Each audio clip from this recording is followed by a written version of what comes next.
Welcome back to the SBK betting podcast, where I think it would be safe to say we've got one of the best weekends of racing we've seen for a long, long time. For whatever reason, a lot of big Group 1s all falling on the same weekend from our flat turf action, which is really sort of cementing and rounding off some of the best horses we've seen from all age groups, really. We've got a lot of very good 2-year-old races, but it's the middle distance race of the year that we're really going to focus on to begin with, which is the Prix Triomphe coming on Sunday at Longchamp.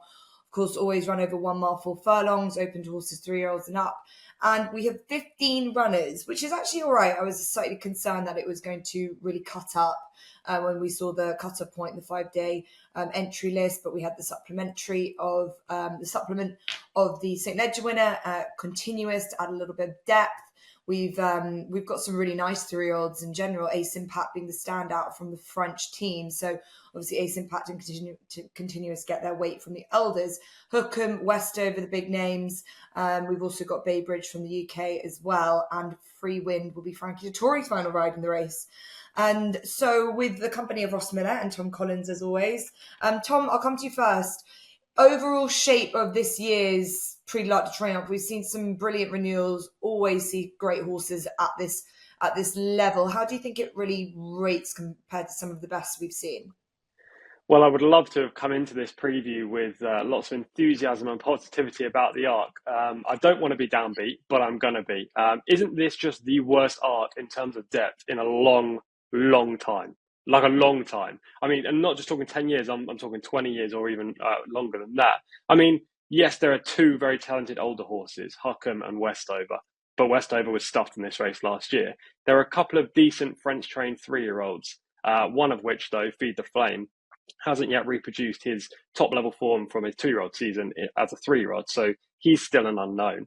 Other than that, are we not really struggling? I mean, people will mention Continuous, but no St. Ledger winner has ever won the arc. And in the last 20 years, St. Ledger winners have done terribly, aside from Hurricane Lane, who ran okay a few years ago. Aidan O'Brien spent 120k to supplement him, fair enough.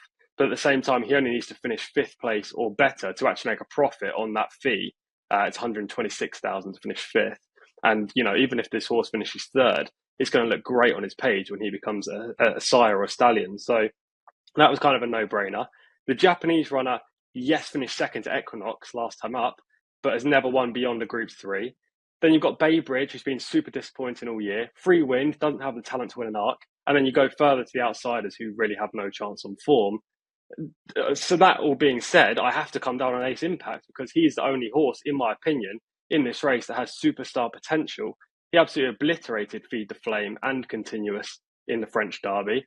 That was super impressive. Then again, he was impressive beating Al Riffer at Deauville, coming off a little bit of a layoff. Yes, there are question marks about him coming here fresh, but it's not that much of a layoff. You know, it's 40 odd days. He's 5 from 5. He's hard to fault. And aside from Hukum, who's a very good horse, and I don't want to take anything away from him particularly, but the others, he's got not much to beat in here. So I've got to be with Ace Impact.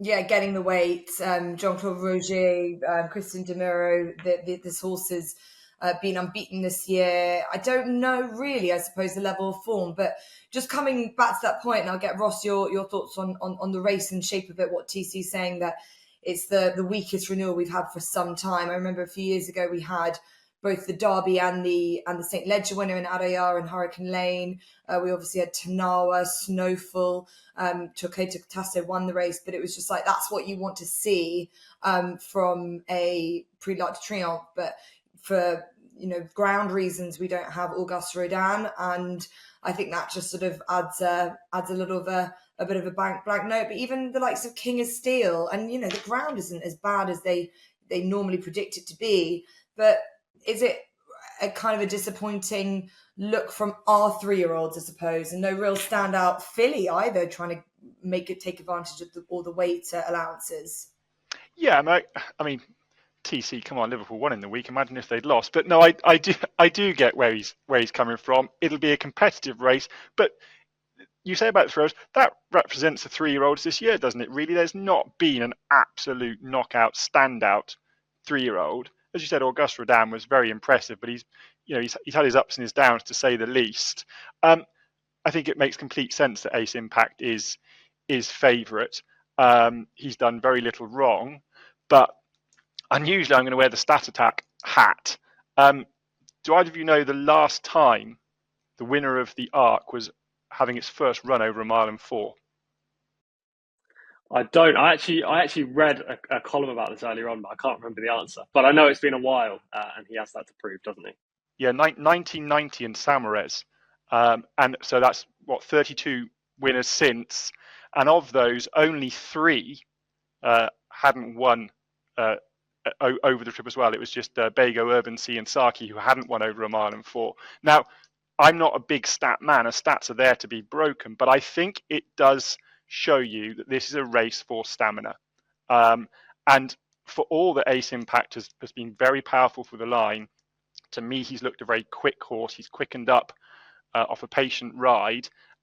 It's, for me, not a given he's going to see this trip out. His mother didn't. She was predominantly a mile horse. She did win over 10 furlongs, but she ran very badly on her only start over 1 mile and 4. But that was her last ever career start. So you just don't know that she gave her form, maybe. But there's just enough for me to go against him, coupled with the fact that he's going to be ridden patiently, and from a middle draw, he could just find himself in a bit of traffic, and Christian Demiro tends to like to switch him out and come wide. That might just not be the easiest thing to do. So for all that I see why he's favourite, and I completely see why TC's gone with him, he just wouldn't be for me. I didn't have a compelling argument for anything. I got it down to a short list of 4, which was Hukum and Westover. I think that form stacks up. Hukum just looks still progressive at 6 years of age, but I thought Westover got posted fairly wide in the King George and raced keenly, and if got better cover this time from stall 1, that might not be the case. But it was the draw for both of them that put me off, really. Huckum's got to come from a very wide draw, sort of Golden Horn-esque draw, and I don't think he's significantly better than these, like perhaps Golden Horn was in his renewal. And Westover draw 1 just worries me that he's going to need cover, and I just worry he might get locked away down on the rail. So it came down to 2 for me that I liked. Continuous, as TC said, has got to defy history and become the first horse to win the Arc, following on from the St. Ledger. I'm not overly enamoured with a sort of short 2-week turnaround, but I do think he's just been very progressive in the last part of the season. I think you can forgive his run and forget his run behind Ace Impact previously. I just think he's really found himself in the last couple of months. And if that's the case, maybe there is just one more big run in him. He's got a nice draw. He's got the best jockey in the world on him this season. There's no doubt about that. So he's definitely the selection.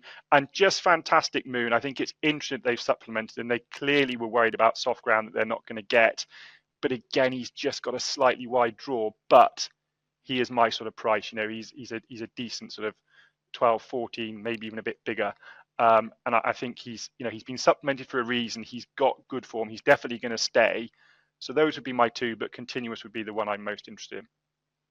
I think it's fantastic news coming out the same draw that Torquato Tasso came out of a couple of years ago. So the Germans are over the moon, pardon the pun, for those reasons. And yeah, great to have him in here. Obviously, put aside Feed the Flame quite decisively last time. Just question around the pace, where it's going to come from, Ross. Do you think that there's enough in there? Obviously, there's no pace setter for the Ballydoyle horse, and he wouldn't mind quite a strong pace. He's got one way of running. I just was trying to work out who you think might go forward. Well, I think Jim Crowley's got to go forward, hasn't he? Whether he can go forward enough to get to the front, I'm not so sure. It just struck my mind that maybe, Ryan Moore is not afraid to do his own thing, and I know that Continuous has been ridden patiently, and that appears to have sort of coincided with an upturn in form.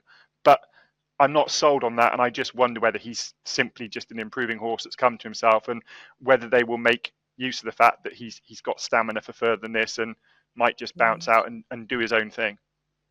Yeah, okay, right. Really interesting. Not the best renewals, but quite interesting tactically how it's going to work out, what Jim Crowley is going to do, as you say, with that draw 14, which isn't ideal. But if any horse has been trained for this race, it is Hukum. Continuous, it's sort of come quite sort of last minute. Ace Impact, it's been in their mindset, but I suppose it is, you feel like they've got to doing what he's done, but he was quite workmanlike over 10 furlongs last time. He's got to find a couple extra furlongs, so I do see that angle. But Continuous for Ross, TC's for Ace Impact. I'm for Hukum, simply because, as I said, I do think that he's been laid out for this. He's a horse that does so well fresh. Owen Burrows, he's just a master at putting a plan in place. It's going to put Jim Crowley's tactics and his tactical awareness right down to the wire, really. But maybe sometimes I even think a poor draw when a draw's so poor, it can actually mean that the jockey really, really makes the most of doing what he can to negate it. Whereas if you take advantage of a good draw, which maybe Rob Hornby has on one, but is it good? I don't know. Do you want to be squeezing in one? I think I'd rather see Jim Crowley try and do what he can out of 14. So I'm happy to stick with Hukum at around 6-1. I think that's a good price, but it's definitely got a lot of each way value, as it has been over the years. The Prix Triomphe. So yeah, a good enough assessment, but I suppose we probably are lacking a really strong lineup of horses to make it too prevalent in our mind, because we've got so much good racing, especially on Saturday. We've got 2 Group 1s. We've got the Cheveley Park, and we've also got the Middle Park Stakes, the 6 furlong Group 1. We've obviously got the Juhas coming up. We'll have the Futurity Stakes coming up, and it's sort of a case of who's going to be pitching in these races. And it sees the return of River Tiber, who was beaten by Vandeek in the Prix Morny when they were last seen. But for whatever reason, the market can't separate them, where I can see 9-4 joint favourites, River Tiber and Vandeek. And then you've got horses in there, including Jasur, who's behind Vandeek in the Prix Morny. And then you've got sort of horses that might just be flying a little bit under the radar. We don't know how good they are, the likes of Task Force, and Starlust has been supplemented. But our 2-year-old expert, Ross, what do you make of this? The fact that River Tiber and Vandeek are sort of nearly River Tiber's vying for favouritism. Can you see the case why River Tiber can turn the tables? He was put in his place quite fair and square last time, I thought, by Vandeek. Well, yeah, but then you've got to take into account that Aidan O'Brien has sort of said in the run up to it that he had missed a bit of work. He'd had a disruptive preparation, I think, and I couldn't find the quote, but I think it was from a bit of muscle soreness, and just meant they'd had to wait a little bit for a bit of work. And the ground in the morning was French soft ground. It was testing. I think that plays to Vandeek. I think he loves soft ground. He just got up in the dying strides there, which to me suggests he's got plenty of stamina over the 6 furlong trip. And I just struggle to see that he will be as effective on what could well be a quick surface. Whereas River Tiber has already shown that he can act on a quick surface, as he did when winning the Coventry. I think he's a horse for 7 furlongs. I think it's only the fact he's in a stable chocked full of talent over that 7 furlong 1 mile trip that sees him staying at this 6 furlong trip. But he has got speed. He did win over 5 furlongs earlier in the season. So I do take him to reverse the form of Vandeek purely on account of the ground, and assuming he's had a better run into this race. He'll get there fresh. He'll have had a nice preparation. I do think he's got the most natural speed out of the pair of them. So he would be the selection. But I would just give a word for Jasur, who I think undoubtedly got stuck in the mud in the morning last time. He was impressive on the July course back in July, and was then with a non-runner at Goodwood on soft ground. And then they went to France, and I think they clearly just thought they'd roll the dice and see. But he was well beaten. I think you could put a line through that and say that was ground related. He's a smart horse. And then just at a bigger price, I saw that Give Me the Beat Boys was 40-1. He shouldn't be 40-1. I don't think he's a likely winner. But on his Coventry Stakes form, he's got a length and 3/4, I think it was, to find with River Tiber, and he was given an overly aggressive ride there by Frankie Dettori. Last time out, he conversely got a very quiet ride in a race where it paid to be ridden prominently. I think he's better than he's shown yet. I don't think he'll win it, but at 40-1, I'd probably dig deep into my pockets and find a few coins to put on him. Yeah, he won first time out on soft ground, but I think he was pulled from Irish Champions Festival weekend on the account of the ground. Was it too soft that day? I just thought that was quite interesting, but they're happy to throw him in this race instead on soft ground. But I think that it was probably the right decision. It was a real tactical race, the national stakes in the end. Give me the Beat Boys, the good double figure price for Jessica Harrington team. River Tiber for Ross. TC, with or against that opinion that he can show, us what he's made of now that he's had what we assume will be an uninterrupted preparation? Yeah, I'm completely with Ross. I like River Tiber a lot, and I think 9-4 is a very fair price. I think he'll go off around 7-4, 13-8 favourite in this race. Now, prior to the morning, he looked exceptional in 3 wins, hacked up on his debut by 10 lengths, then won a conditions event, then went to Royal Ascot and won the Coventry despite not getting the best toe into the race. Then he had a 2-month layoff. Ross is spot on. Aidan did say that he pulled a muscle in the build-up, in the interim, prior to the morning, and they weren't actually sure if he was going to get there. They just got him there in time. They decided that they will let this horse run, but he wasn't fully tuned up. And actually, I thought he ran very well, considering not only was the ground not ideal, not only did he not have a good build-up, but Vandeek got the best run. He got the jump on him, basically. And yes, he beat him fair and square in the finish, but River Tiber wasn't 100%. Now he will be, coming off that race. Back on better ground, much like Ross has said. I'm basically just repeating everything Ross has said because I love the angle. But yeah, I think he's definitely the horse to beat in here. And Aidan O'Brien's won this race 3 times in the last 6 years as well. So he knows what it takes to win a Middle Park.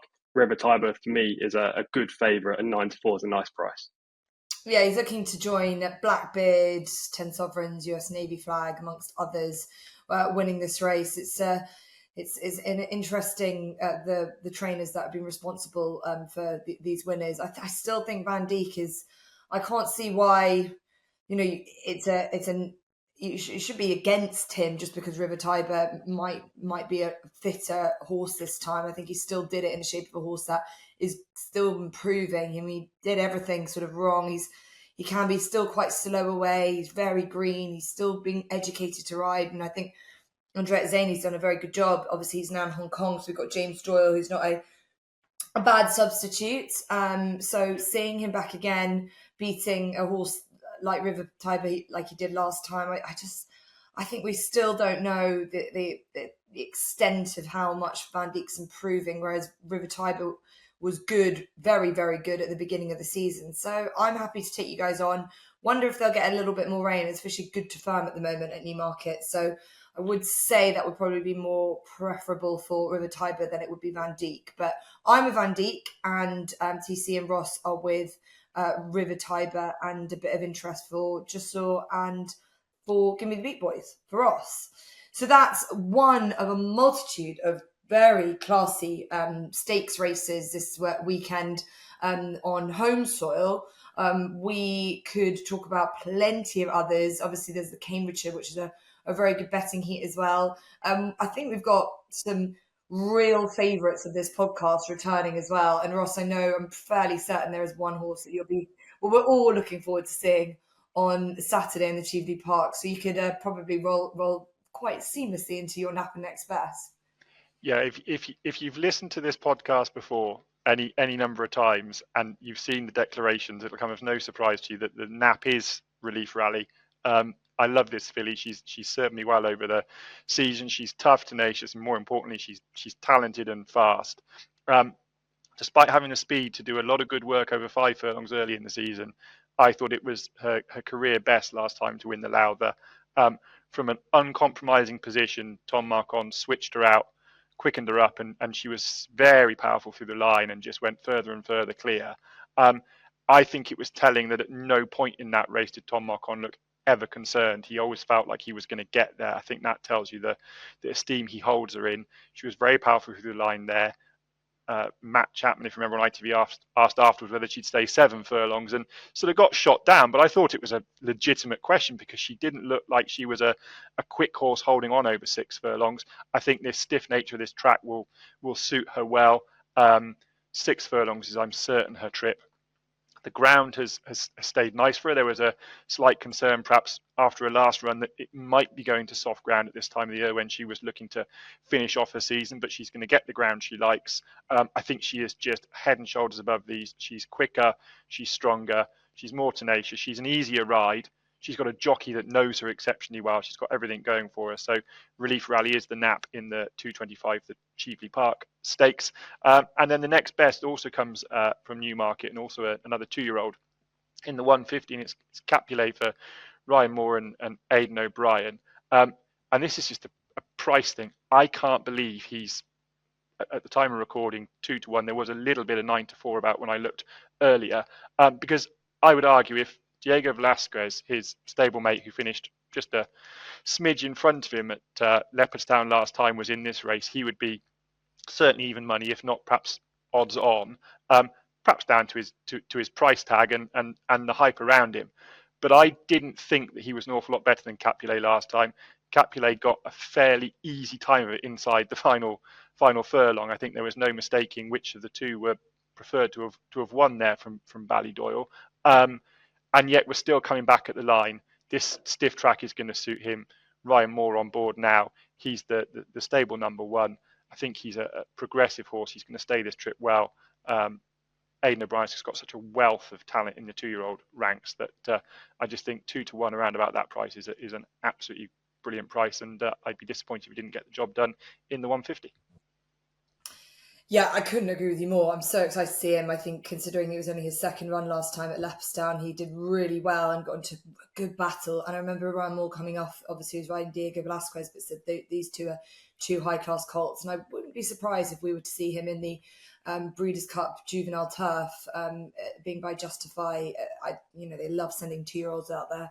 And I think that he could be their one for that race. But let's see how he gets on Saturday. Thanks, Ross. 2 very high-class 2-year-olds that you've been following all season will have their opportunity to get Group 1 status for Relief Rally and Group 2 in the Royal Lodge. Okay, TC, you love a big competitive type of handicaps, I'm sure, and I think it would be foolish of us not to include the Cambridgeshire in this, what is really kind of a bumper edition of previews. The Cambridgeshire is, as always, fiendishly difficult. Big number of horses lining up, and it's a bit of a puzzle. Have you been able to solve it? I hope so. That is the next best. I'll briefly touch on the nap, which is River Tiber in the Middle Park at 3 o'clock at Newmarket. For all the reasons already mentioned. Prix Morny, he wasn't 100% ready to go. He's going to have fitness on his side now. The ground should be in his favour. And one thing I didn't mention in the preview when we looked at the Middle Park a minute ago, that Prix Morny was run at a rapid rate of knots early on. They went super hard, and all the horses up front, except for the eventual second, who's a very talented runner, faded back through the pack. The horses who were closing managed to fill out the places by the second. Vandeek was definitely helped by that. He's a keen-going type, but he was allowed to settle in the early stages. I don't think the race will be run in a similar fashion on Saturday in the Middle Park, which should help River Tiber, and if anything, inconvenience Vandeek. So that just strengthens the case for the nap, which is River Tiber in the Middle Park. The next best, the Cambridgeshire. As I've put up a few shorter price horses so far in the 2 previews, I thought I'd go for the biggest puzzle of all on Saturday to try and find a decent price winner. So I've looked away from the favourite, who is Greek Order. Now, I was all over him at Sandown. We had a work trip out there at SBK that evening, and he managed to get the job done at 2-1. Then I napped him on the podcast last time when he was successful as well, and he was super impressive that day. He's gone up £10 in the weights, Greek Order. I think he's a very good horse, so I'm not completely against him. However, he's 4-1 in the Cambridgeshire, which suggests a 20% chance of winning. If you like your percentages, I don't think he's got a 20% chance of winning. It's a wide open race. Anything can happen. 4-1 just seems a touch too short, so I have to take him on, basically. He's just underpriced. Therefore, look for something bigger. And the main one that stuck out to me is Dual Identity. Now, this horse, the 5-year-old, doesn't have as much potential or as high a ceiling as Greek Order. There's no doubt about that. But I'm sure he's been aimed at this race, which is crucial. He ran here last year from a low draw, was over the far side. He beat the rest of the 7 runners in that group by a considerable distance and finished a very good third. You just don't want to be drawn low at Newmarket. If you've been watching the racing today on Thursday, we're recording this, the stand side rail is the place to be, and it will be the place to be on Saturday. So you want to be drawn middle to high. Dual Identity is in 16, but he's a closer, so he'll move across to the rail, stalk, and then pounce late in the race. I think he's been aimed at this. He's only £4 higher, which doesn't put me off at all, given he recorded an RPR of 101 last year, RPR of 103 in his most recent victory, and I think he's rated 99 or 98, something like that, which seems perfectly fine. He's 12 to 1, so Dual Identity will be my next best. I will just say I'll have a couple of quid on last year's winner, Majestic, as well, just because he's been drawn well and also been aimed at the race with Benoit de la Salle on board. But Dual Identity is my main pick. Yeah, drawn 16, which seems to be just about okay. I mean, there's 35 runners, the max field go to post. I understand your thinking. I still think Greek Order's got a lovely racing way. He kind of reminds me of Lord North, who won this a few years ago and just was a classic group horse and a handicap type of thing. I still think he's been very well sort of nurtured by Harry and Roger Charlton, but it is a real price difference, isn't it? Half the price of anything else, 4 to 1, well, even shorter than half the price of anything else. Dual Identity, second favourite, around 12 to 1. So Dual Identity and River Tiber, Napa next best for Tom. I'll keep it quite simple. I'm also selecting Capulet. Capulet is my nap for kind of all the reasons that's been said. And as I mentioned, I think that he's a horse that will improve. He's a very gutsy and game horse. He's a type that I would think that Ryan Moore would be very happy to get him out from the front and hopefully find the sort of near rail. There've been a few near heartbreaks at Newmarket already this afternoon. Horses trying to weave their way around and sort of come out of hiding places. I don't think you want to be stuck in behind horses. I think Ryan Moore will go and use his natural speed early on. So Capulet for me is my nap in the 150. That's a Royal Lodge, as mentioned, but I am going for Greek Order in the Cambridgeshire. So that's basically decide if you're with me, with TC or with me for the Cambridgeshire. But I would let you do too badly putting a little bit on both of them. I do just think, as I mentioned, he's still a very well handicapped horse and he's bred to be a lot better. And I think this is a great pot for that team to pick up. So that is it. We've rattled through it quite quickly, everyone. The Prix Triomphe, the Middle Park, being the sort of main feature races this Saturday and Sunday. Go enjoy, everyone. Good luck and enjoy it. It's great racing. That's what we do it for. Really, really, really, and going to enjoy it. So hopefully we might have found the winner for you hidden within that. But we'll be able to review that all this time next week. Don't forget, all new SBK users get £30 in free bets when they sign up and bet £10 for the first time. Ross and TC, enjoy this weekend. And everyone listening, remember to subscribe to whichever podcast channel you listen on, and we will be back with you next week.